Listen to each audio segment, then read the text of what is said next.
ഇതേപോലൊരു അവകാശവാദം അത് നമ്മൾ സിറിയയിൽ കാണുന്നില്ല, അല്ലെങ്കിൽ അവിടെ ലെബനോനിൽ കുട്ടികൾക്ക് വേണ്ടിയിട്ട് കരച്ചിൽ നമ്മൾ കാണുന്നില്ല.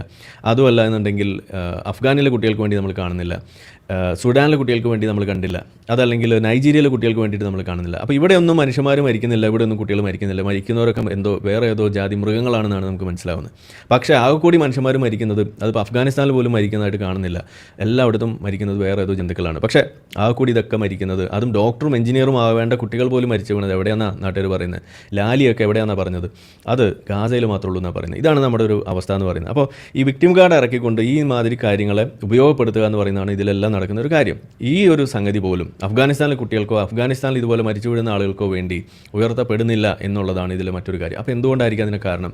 അവിടെയാണ് ഈ പറയുന്ന വിഷയത്തിൻ്റെ മറ്റൊരു മർമ്മം നമ്മുടെ മനസ്സിലേക്ക് വേണം. കാരണം ഈ വിഷയത്തിൽ ഒരു വിഷയം എന്താണെന്ന് പറഞ്ഞു കഴിഞ്ഞാൽ അതിൻ്റെ കോർ ഇഷ്യൂ എന്ന് പറയുന്നത് മതമാണ്. ഈ മതത്തിൻ്റെ പ്രശ്നം, അതിൻ്റെ ശത്രുപക്ഷത്ത് നിൽക്കുന്ന ആളെ വിലയിരുത്തിക്കൊണ്ടാണ് കൊല്ലപ്പെടുന്ന ആളുകൾക്ക് കണ്ണീരിന് വില നിശ്ചയിക്കുന്നത്. അതാണ് ഇതിലെ പ്രശ്നം. അതായത് ഇന്ത്യയിൽ മുസ്ലിം കൊല്ലപ്പെടുമ്പോൾ അത് മറ്റൊരു മുസ്ലിമാണ് കൊല്ലുന്നത് എന്നുണ്ടെങ്കിൽ അതൊരു പ്രശ്നമല്ല. ഇപ്പോൾ എക്സ് മുസ്ലിങ്ങൾ വേട്ടയാടുമ്പോൾ അതൊരു ഫാഷിസമായിട്ടോ അത് ഏതെങ്കിലും തരത്തിലുള്ള ഒരു അക്രമമായിട്ടോ വിലയിരുത്തപ്പെടുന്നില്ല. അത് തീവ്രവാദം പോലുമല്ല.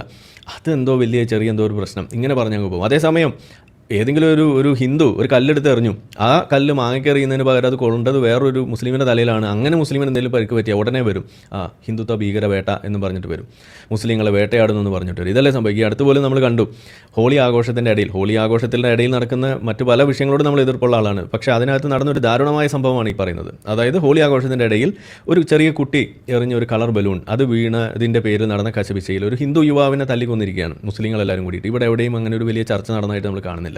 കാരണം എന്താണ്? ഹിന്ദു കൊല്ലപ്പെട്ട പ്രശ്നമില്ല എന്നതാണ് നമ്മളിവിടെ കാണുന്നത്.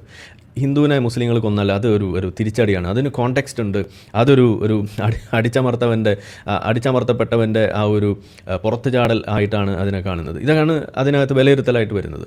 എന്ന് പറഞ്ഞ പോലെ ഇതിൽ ഓരോ വിഷയത്തിലും നമ്മൾ കാണുന്നത് അങ്ങനെയാണ്. അപ്പോൾ ഈ ഒരു തരത്തിൽ നമ്മൾ നോക്കുമ്പോഴാണ് ഇങ്ങനെയുള്ള വിഷയങ്ങൾ വരുമ്പോൾ അവിടെ കുട്ടികൾക്ക് വേണ്ടിയിട്ടുള്ള നിലവിളികൾ ഉയരാതിരിക്കുന്നത് എന്ന് നമ്മളിവിടെ കാണുകയാണ്. അതുപോലെ തന്നെ ഈ ഒരു സംഗതിയുടെ മേലെ ഉണ്ടാകുന്ന ഔട്ട്റേജ്, ഇതിനെതിരെയുള്ള പ്രക്ഷോഭങ്ങൾ, ക്യാമ്പസുകളൊക്കെ തന്നെ കാലിയാണ്.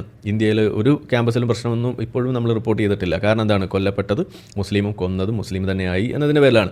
അപ്പോൾ ജൂതൻ കൊന്നാൽ അതൊരു വലിയ പ്രശ്നമാണ്, അല്ലെങ്കിൽ സംഘി കൊന്നാൽ അതൊരു വലിയ പ്രശ്നമാണ്, അമേരിക്കൻ സാമ്രാജ്യത്വം കൊന്നാൽ അതൊരു വലിയ പ്രശ്നമാണ്. അല്ലാതെ കമ്മ്യൂണിസ്റ്റുകാരും തമ്മിൽ പട്ടിണിക്കിട്ട് കൊന്നാൽ പോലും അതൊരു പ്രശ്നമല്ല. അല്ലെങ്കിൽ മുസ്ലിങ്ങൾ ഷിയാക്കൾ സുന്നികളെ കൊന്നാൽ അതൊരു പ്രശ്നമല്ല, അഹമ്മദിയാക്കൾ വേട്ടയാടിയ കുഴപ്പമല്ല. എല്ലാം വളരെ നോർമലാണ്. ഇതാണ് നമ്മുടെ ഇവിടെ കാണുന്ന ഒരു പ്രധാനപ്പെട്ട ഇതിൻ്റെ ഒരു വ്യത്യാസം, ഒരു ഇരട്ടത്താപ്പ് എന്ന് പറയുന്നത്.